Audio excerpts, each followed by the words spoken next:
एक वचन देखेंगे नए नियम में, कुरंथियों, दूसरा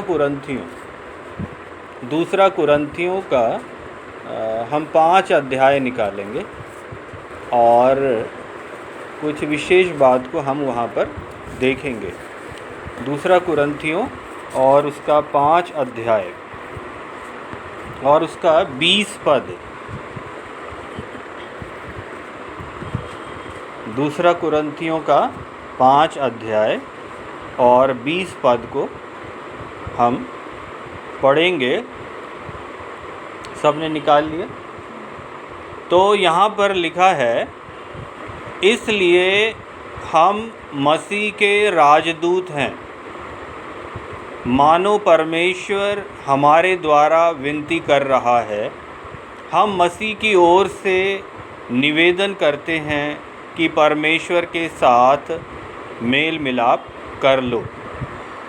परमेश्वर को धन्यवाद देते हैं परमेश्वर के वचन के लिए। परमेश्वर अपने वचन के पढ़े सुने जाने में आशीष दे। और यहाँ पर लिखा है कि हम मसीह के राजदूत हैं और हमें ये जानना बहुत ज़रूरी है कि हम मसीह में क्या हैं। हम मसीह में क्या हैं? और यहाँ पर जो पौलुस प्रेरित कहता है, हम मसीह के राजदूत हैं। और राजदूत कौन होते हैं? एम्बेसडर, है ना। तो राजदूत हमें क्यों कहा गया, उसके बारे में कुछ विशेष बातें जो हमें जानने की ज़रूरत है। और पहली जो बात, विशेष बात ये है कि राजदूत, हमारे देश का अगर राजदूत है तो उसका ऑफिस कहाँ पर होगा?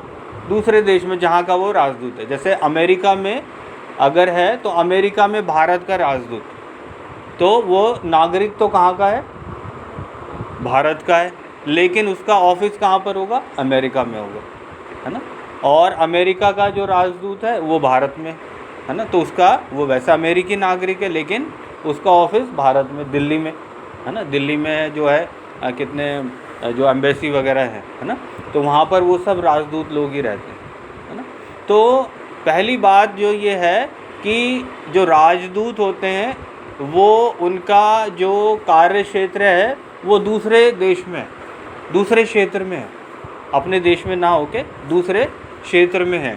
तो पहली बात ये है कि हम मसीह के राजदूत हैं। तो जब मसीह के राजदूत हैं तो हम निवासी कहाँ के हैं? स्वर्गीय देश के निवासी हैं, है ना। और हम स्वर्गीय देश के नागरिक हैं और हमें मसीह ने चुन लिया और राजदूत बनाया। और हमारा कार्य क्षेत्र कहाँ है? ये दुनिया जहाँ हमें रखा, हमारा ऑफिस, है ना, ये दुनिया है। और यहाँ पर हम अपने कार्य को, जो परमेश्वर ने हमें सौंपा है, हम उस कार्य को करते हैं। और अगर हम देखें तो परमेश्वर का वचन हमें याद दिलाता, हम इस बात को हमेशा याद रखें कि ये दुनिया हमारा घर नहीं है ना। और इस दुनिया में, है ना, बोला है कि मुसाफिर हो, यात्री हो, है ना। तो इसीलिए ये समय हमें बहुत इस बात को जानने की ज़रूरत है। एक वचन जो प्रभु यीशु मसीह कहते हैं अपने चेलों से, यूहन्ना का 15 अध्याय और उसका 19वां पद। यूहन्ना रचित सुसमाचार और उसका 15 अध्याय और 19वां पद में प्रभु यीशु मसीह अपने चेलों से बातचीत कर रहे हैं। और बातचीत करते करते कुछ बातों को वो अपने चेलों से कहते हैं, जो कि हम अभी पढ़ने जा रहे हैं। 15 का 19। और क्या लिखा है यहाँ पर? यदि तुम संसार के होते तो संसार अपनों से प्रेम रखता, है ना, एकदम स्पष्ट लिखा है। यदि तुम संसार के होते तो संसार अपनों से प्रेम रखता, परंतु इस कारण कि तुम संसार के नहीं, वरन मैंने तुम्हें संसार में से चुन लिया है, इसीलिए संसार तुमसे बैर रखता है। तो यहाँ पर यीशु मसीह हमें साफ कहते, अपने चेलों से बातचीत कर रहे हैं, तो ये कह रहे हैं कि तुम संसार के नहीं हो और तुम यहाँ रहते हो एक विशेष मकसद के लिए, राजदूत हो, तुम्हें जो कार्य सौंपा है वो करना है। उसके बाद यीशु मसीह ये कहते हैं कि जहाँ मैं हूँ वहाँ तुम भी रहोगे, है ना। तो हमारा जो स्वदेश है वो स्वर्ग है ना। तो हमें इस बात को बहुत ध्यान रखने की ज़रूरत है। एक और वचन अगर यूहन्ना का 17 अध्याय में आ जाएं, तो यूहन्ना के 17 अध्याय में प्रभु यीशु मसीह एक महायाजकीय प्रार्थना कर रहे हैं। पिता परमेश्वर से एक प्रार्थना को कर रहे हैं, और जो जिसका यहाँ हेडिंग दिया है यीशु की महायाजकीय प्रार्थना। तो उसमें 17 अध्याय का अगर हम 16 पद को पढ़ें तो क्या लिखा है, जैसे मैं संसार का नहीं वैसे ही वे भी संसार के नहीं। वे मतलब पिता से प्रार्थना कर रहे हैं, तो अपने चेलों के लिए बोल रहे हैं, अपने लोगों के लिए बोल रहे हैं कि पिता जैसे मैं संसार का नहीं वैसे ही जो मेरे लोग हैं, है ना, मेरे विश्वासी, वो भी संसार के नहीं हैं। तो हमें ये ध्यान रखना है कि हम इस संसार के नहीं हैं, है ना। हम यहाँ रहते तो हैं पर संसार के नहीं हैं, तो हमें अपना जीवन वैसे ही जीना है ना। तो परमेश्वर को हम धन्यवाद देते हैं क्योंकि परमेश्वर हमें इस बात को सिखाता है। तो पहली बात क्या थी कि जो राजदूत है वो उसका कार्यक्षेत्र दूसरे जगह पर है, दूसरे देश में है। तो हम मसीह के राजदूत हैं, तो हमारी नागरिकता स्वर्गीय देश की है, लेकिन हमारा कार्यक्षेत्र ये संसार है जहाँ हमको परमेश्वर ने रखा। पहली बात है ना। दूसरी बात अगर हम देखें तो क्या है कि जब किसी राजदूत को नियुक्त किया जाता है, कोई एम्बेसडर को अपॉइंट किया जाता है, तो उसको एक नियुक्ति पत्र देते हैं, अपॉइंटमेंट लेटर मिलता है। और अपॉइंटमेंट लेटर में ये लिखा होता है कि भाई तुमको तुम्हारा कार्यक्षेत्र ये है और तुमको तुम्हारे ये अधिकार तुमको मिलेगा, ये सुविधा मिलेगी, है ना, और तुम्हारा जो कर्तव्य ड्यूटी ये कार्य तुमको करना है ना, और ये सारी चीज़ें वो उसमें अपॉइंटमेंट लेटर में होता है ना। हम देखते हैं कि लोगों को अपॉइंटमेंट लेटर मिलता है, तुम्हारा कार्यकाल ये है, तुम्हारा कार्यक्षेत्र ये है ना, ये सुविधाएं होंगी, ये बोनस है, ये वो है, इतनी छुट्टियां, इतना वो, ये सारी चीज़ें उसमें मेंशन होती। तो वैसे ही राजदूत को एक अपॉइंटमेंट लेटर, नियुक्ति पत्र मिलता है। तो जितने परमेश्वर के जन हैं, है ना, प्रभु यीशु मसीह के राजदूत हैं, उन सबको भी अपॉइंटमेंट लेटर मिला है। और वो अपॉइंटमेंट लेटर क्या है? परमेश्वर का वचन, बाइबल। परमेश्वर ने अपना वचन हमें दिया जो कि हमारा नियुक्ति पत्र है, और ये नियुक्ति पत्र हमें बताता है कि हमारी पहचान क्या है। तो हम परमेश्वर के बेटे और बेटियां हैं। जितनों ने उस पर विश्वास किया, प्रभु यीशु मसीह ने उन्हें परमेश्वर की संतान होने का अधिकार दिया, है ना। तो हम परमेश्वर की संतान हैं। फिर हमारा हमें क्या मिलेगा, तो है ना, जितनों ने जो उस पर विश्वास करे वो नाश ना हो परंतु अनंत जीवन पाए, तो अनंत जीवन हमें मिलेगा, है ना। और फिर हमने पिछली बार जो देखा था कि अगर हम प्राण देने तक विश्वासी रहें तो जीवन का मुकुट हमें मिलेगा।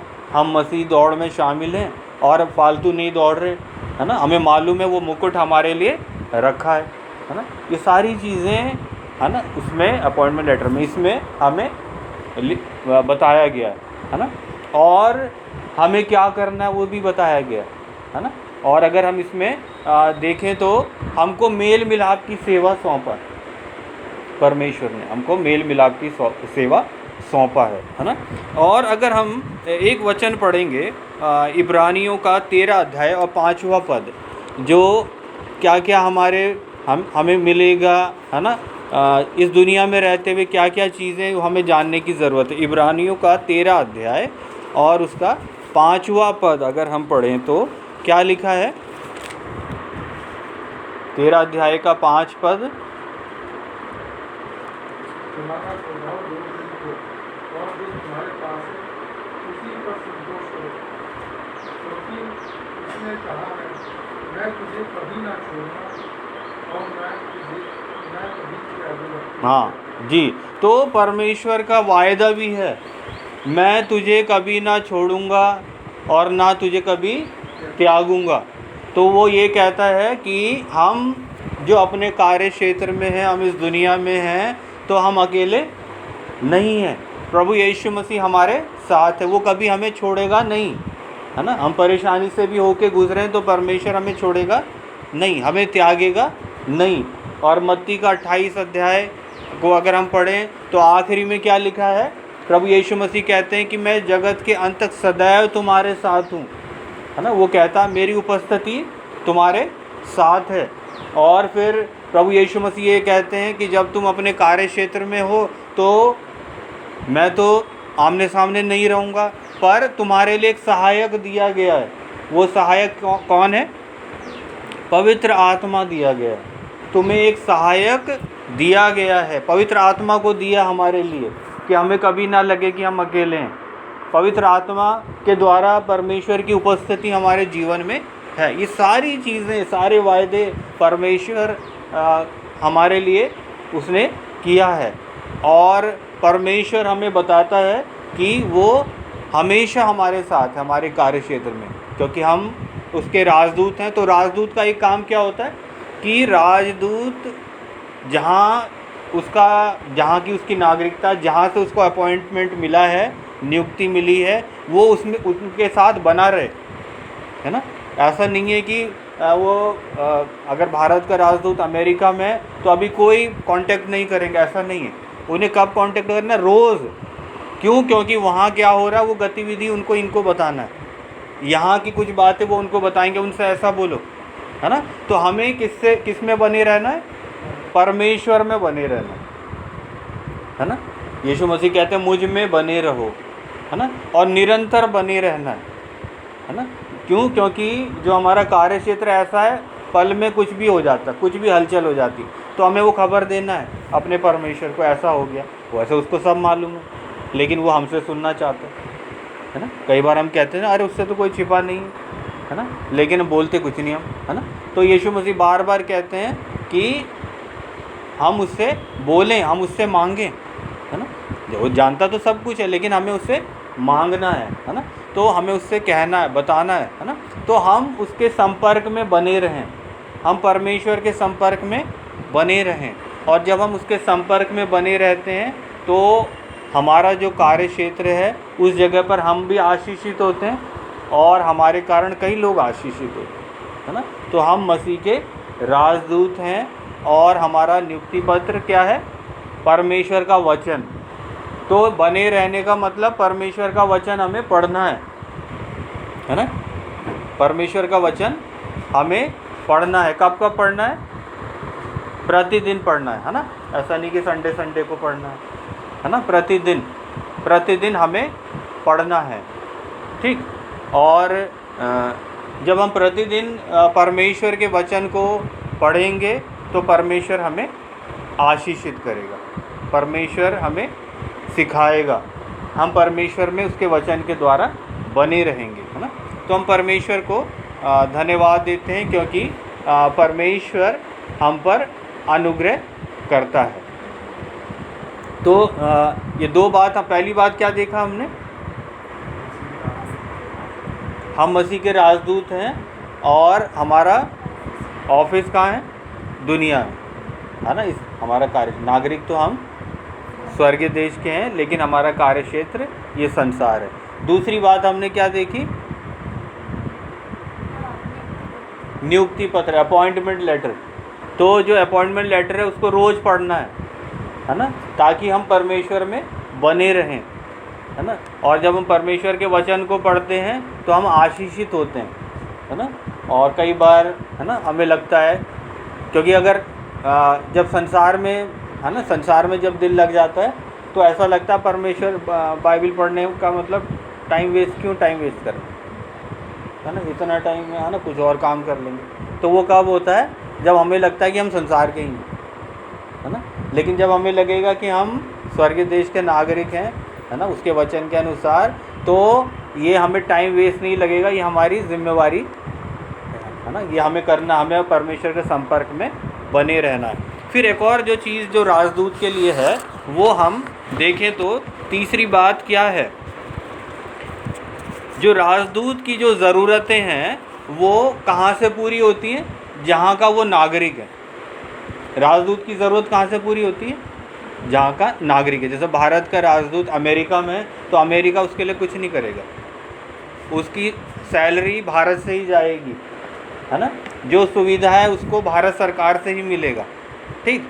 तो हम मसीह के राजदूत हैं, तो हमारी ज़रूरत कहाँ से पूरी होगी? हाँ, स्वर्गीय सरकार से, स्वर्गीय देश से, परमेश्वर की ओर से हमारी ज़रूरतें पूरी होंगी। तो जब हम राजदूत, मसीह के राजदूत हैं, तो दुनिया की तरफ नहीं देखना, है ना?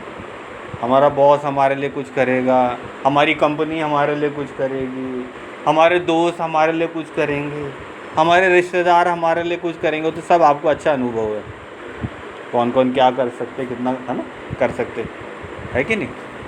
तो इसीलिए हमें परमेश्वर पर ही भरोसा रखना है। हमारी ज़रूरतें परमेश्वर के द्वारा ही पूरी होंगी।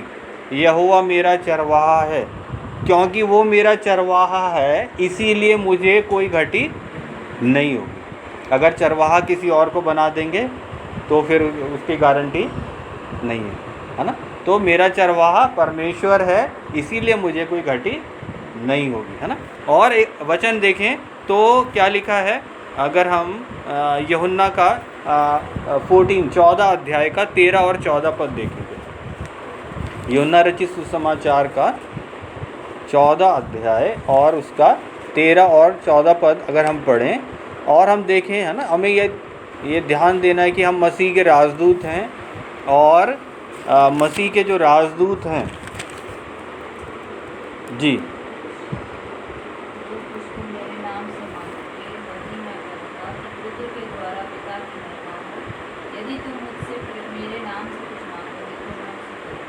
जी।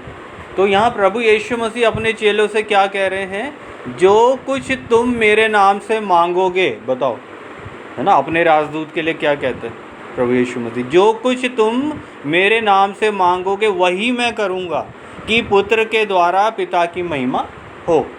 और फिर क्या है 14 में 14 पद में, यदि तुम मुझसे मेरे नाम से कुछ मांगोगे तो मैं उसे करूँगा। तो यहाँ यीशु मसीह साफ कहते हैं हमें कुछ मांगना है तो हम उससे मांगे, है ना? और बोला है कि तो जो तुम मांगोगे मैं वो करूँगा ताकि पिता की महिमा। और हमें जानने की ज़रूरत है क्योंकि हम विश्वासी हैं, प्रभु यीशु मसीह के राजदूत हैं, परमेश्वर के जन हैं, तो हम तो ऐसा कुछ नहीं मांगेंगे जिससे परमेश्वर को आदर नहीं मिलता। हम तो वही मांगेंगे जो परमेश्वर चाहेगा, है ना? मसीह के लोग तो वही मांगेंगे, है ना? और ऐसा तभी तो मसीह के लोग हैं, है ना? नहीं तो, है ना, मांग लिया कुछ और, है ना, और बोला कि नहीं अब लिखा है तो आप ऐसा करो, ऐसा नहीं है ना? तो मसीह के राजदूत हैं जो हमारी पहचान है ना? तो हम उसी के अनुसार मांगेंगे, है ना? तो जो हम मांगेंगे वो करेगा, यहाँ पर लिखा हुआ है उसका वायदा। तो हमारी ज़रूरतें होंगी वो पूरी करेगा, यहाँ पर ये साफ लिखा है ना? हमको ऐसे छोड़ेगा नहीं, है ना?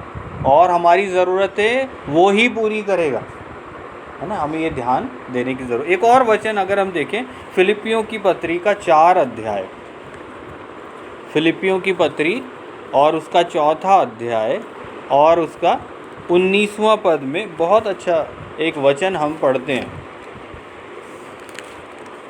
4 अध्याय और 19वां पद,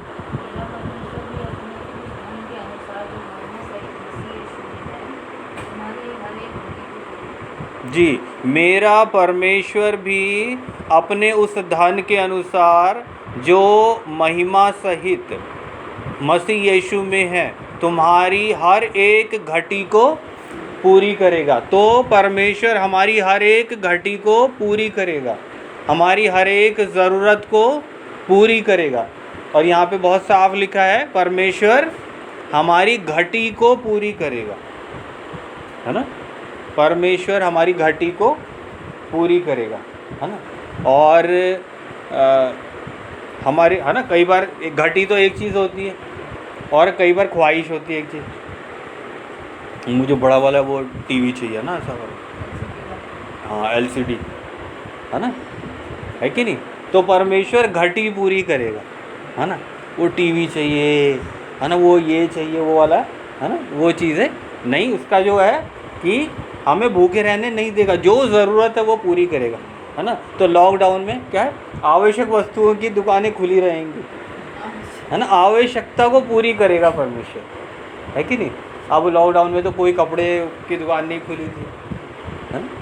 खुली थी, ऑनलाइन चल रहा था, हाँ है कि नहीं। तो परमेश्वर हमारी घटी को पूरी करेगा, मतलब वो समझने के लिए है ना।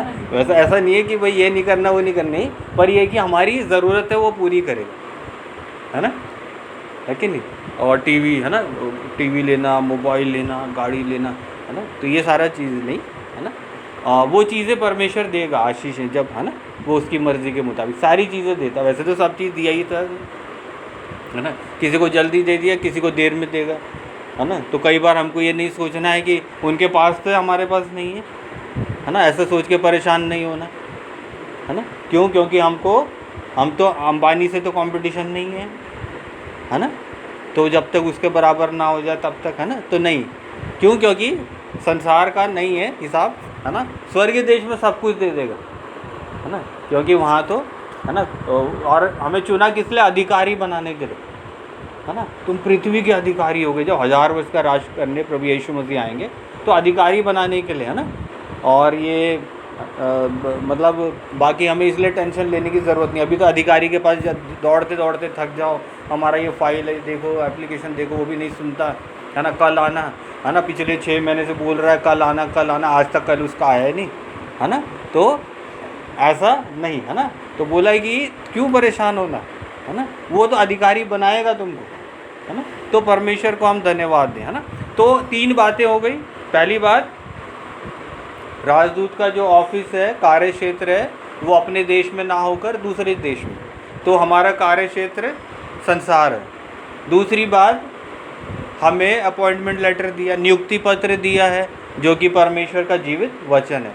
तीसरी बात, हमारी ज़रूरतें स्वर्गीय देश से, परमेश्वर की ओर से पूरी होंगी, तो मनुष्य की ओर नहीं देखना कभी भी, है ना, वो हमारी ज़रूरत पूरी करेगा नहीं, ठीक। और फिर आखिरी बात अगर हम देखें तो जब भी अगर 2 देशों में अनबन हो गया तो सबसे पहला काम क्या होता है? राजदूत को वापस बुला लेते हैं, है ना। अगर जैसे भारत और अमेरिका में आपस में, है ना, बड़ा अनबन हो गया, अब ठीक नहीं है ना, हिसाब किताब ऐसा लगेगा लड़ाई झगड़े वाला, तो सबसे पहला काम क्या होता है? राजदूत को वापस बुला लिया जाता है।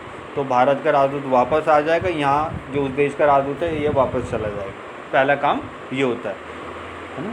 तो ऐसे ही युद्ध होने से पहले, है ना, एक युद्ध होने वाला है, ख्रीस्त विरोधी से युद्ध होने वाला है, शैतान से। उससे पहले राजदूत मसीह अपने राजदूतों को ले जा लेगा, कलीसिया उठा ली जाएगी, रैप्चर, है ना। महाक्लेश, महासंकट से पहले प्रभु यीशु मसीह अपने लोगों को उठा ले जाएगा, वो उसमें से होके नहीं गुजरेंगे, है ना, जो उसके विश्वासी हैं, विश्वास योग्य है। तो हमें ये ध्यान देने की ज़रूरत है। और एक वचन अगर हम पढ़े, प्रकाशित वाक्य का 3 अध्याय और उसका 10वां पद, प्रकाशित वाक्य का 3रा अध्याय और उसका 10वां पद।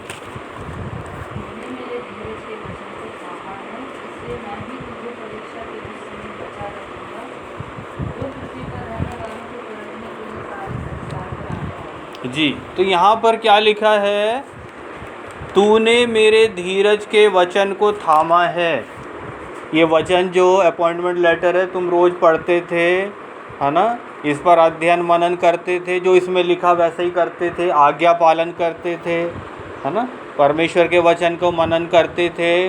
तो तूने मेरे धीरज के वचन को थामा, इसलिए मैं क्या करूँगा? प्रभु यीशु मसीह कह रहे हैं, मैं भी तुझे परीक्षा के उस समय बचा रखूँगा जो पृथ्वी पर रहने वालों के परखने के लिए सारे संसार पर आने वाला है। बोला वो परीक्षा आने वाली है, वो महाक्लेश आने वाला है, महासंकट आने वाला है ना। लेकिन क्योंकि तुम मेरे राजदूत हो तो मैं तुम्हें उसमें से होके नहीं जाने दूँगा। तो यीशु मसीह कहते हैं, मैं तुम्हें पहले ही अपने पास, है ना, स्वर्ग देश में मैं बुला लूँगा, और बाकी लोगों पर वो आएगा, वो परीक्षा आएगी, महाक्लेश आएगा, महासंकट आएगा, क्योंकि कई लोगों ने उस ऑफ़र को ठुकरा दिया। उनको भी बोला था राजदूत बनने, है ना, ठुकरा दिया। उनको भी बोला था विश्वास करने, उन्होंने ठुकरा दिया, है ना। तो ये सारी चीज़ें होंगी, दुनिया में होंगी, संसार में वो सारी चीज़ें होंगी, लेकिन हम उसमें से होकर नहीं गुजरेंगे जो परमेश्वर के लोग हैं, है ना। तो हम उसमें से होकर नहीं गुजरेंगे। तो हम देखते हैं कि मसीह का राजदूत, तो हमने पहली बात देखा कि हमें संसार में रखा है, हमारा कार्य क्षेत्र है ना, एक राजदूत का, और वैसे हम स्वर्गीय देश के निवासी हैं। दूसरा हमारा अपॉइंटमेंट लेटर, है ना, परमेश्वर का वचन जो हमें रोज़ पढ़ना है ताकि हम अपने परमेश्वर के साथ बने रहें। तीसरा हमारी ज़रूरतें स्वर्गीय देश से, परमेश्वर की ओर से पूरी होंगी। और चौथा, युद्ध से पहले, महाक्लेश से पहले, महासंकट से पहले, विपत्ति से पहले, वो विपत्ति जो प्रकाशित वाक्य में, उससे पहले परमेश्वर अपने लोगों को अपने साथ ले जा लेगा। मसीह यीशु अपने साथ ले जा लेगा। उसमें से कई तो, है ना, बुला लेने का मतलब क्या है ना, तो कई उसमें से तो जैसे कुछ कोई परेशानी तकलीफ़ हो गया, परमेश्वर के पास चले गए, ये भी एक कारण होगा। और फिर आखिर में क्या होगा कि बाकी जितने बच्चे हैं वो सब, है ना, सब के सब उठा लिए जाएंगे, जितने उसके विश्वासी हैं, है ना। तो ये सारी चीज़ें होंगी। तो परमेश्वर ने हमें, प्रभु यीशु मसीह ने हमें अपना राजदूत बनाया है। और क्यों बनाया है ना, ये सारी सुविधा वगैरह तो देख लिया। और काम क्या है ना, तो हमारे लिए कुछ काम भी सौंपा है ना। तो हमने पढ़ा कि हमें मेल मिलाप की सेवा सौंप दी। तो हमने क्या करना है, हमारा कार्य ये है कि जो लोग अभी उसके राज्य में नहीं हैं, हमें उनसे बातचीत करना है, उन्हें गवाही देना है ना। इसलिए हम मसीह के राजदूत हैं, मानो परमेश्वर हमारे द्वारा विनती कर रहा है। तो हमारे द्वारा परमेश्वर विनती कर रहा है। दुनिया को बनाने वाला सृष्टिकर्ता हमारे द्वारा किनसे विनती कर रहा है, उन लोग, है ना, उन लोगों के लिए, है ना, विनती कर रहा है कि भाई अभी भी मन फिरा लो, है ना, नहीं तो वो महाक्लेश आने वाला, फिर उसके बाद न्याय तो है ही, है ना। तो विनती कर रहा है। हम मसीह की ओर से निवेदन करते हैं, यीशु मसीह की ओर से हम लोगों से जब बातचीत करते हैं, हम निवेदन करते हैं, है ना, कि परमेश्वर के साथ मेल मिलाप कर लो। तो प्रभु यीशु मसीह ने हमें मेल मिलाप की सेवा दी है। हम किसी को डांट डपट के तो नहीं बना सकते, विश्वासी नहीं बना सकते, और हम वैसे किसी को नहीं बना सकते विश्वासी। बना सकते हैं क्या, है ना, आटा चावल दाल, है ना, नहीं बना सकते, है ना। क्यों? क्योंकि जो कार्य है वो यीशु मसीह का ही है, लेकिन हमें विनती करना है, हमें प्रार्थना करना है, हमें उनसे बातचीत करना है, हमें उनको वचन सुनाना है, हमें उनको सुसमाचार सुनाना है, हमें उनको गवाही देना है, हमें उनके लिए प्रार्थना करना है ना। और हम भी पिछली बार हम देख रहे थे, अगर कोई परेशानी में, तंगी में, है ना, अभी इतने समय से वचन नहीं सुन रहा था और फिर किसी परेशानी में पड़ गया, तो गुस्सा नहीं होना, योना की तरह, ठीक हुआ, नहीं सुन रहा था वचन अपना, ठीक हुआ, ऐसे ही होना चाहिए ना। कई बार ऐसा होता ना, जो है ना वचन सुनाया, हंसी मजाक किया, है ना, अरे क्या है, किसने देखा, कल किसने देखा, है ना, फिर कैसे वो किसी परेशानी में पड़ गए वो जन, है ना, तो फिर बोले हाँ ठीक हुआ, इनके साथ ऐसे ही होना चाहिए। तो ऐसा करने के लिए नहीं बोला, उनके लिए विनती करना, क्योंकि परमेश्वर नहीं चाहता वो नाश हो, परमेश्वर नहीं चाहता कि वो लोग नाश हो, है ना। जो हमें परेशान करते, तंग करते हैं, उनके लिए प्रार्थना करना, है ना, उनसे बदला लेना नहीं है, उनके ऊपर गुस्सा करना नहीं है, कुड़कुड़ाना नहीं है ना। तो हमें उनके लिए प्रार्थना करने के लिए रखा है ना। हम उनके लिए विनती करें, निवेदन करें, प्रार्थना करें। और क्या बोला है कि अगर हम मत्ती का 28 अध्याय देखें, हमारा कार्य क्या बोल दिया, मत्ती का 28 अध्याय का 19वां पद, महान आज्ञा प्रभु यीशु मसीह ने अपने लोगों को दिया है। और क्या लिखा है कि महान आज्ञा में अगर हम 19वां पद पढ़ें तो लिखा, इसलिए तुम जाओ, सब जातियों के लोगों को चेला बनाओ और उन्हें पिता और पुत्र और पवित्र आत्मा के नाम से बपतिस्मा दो। बोला इस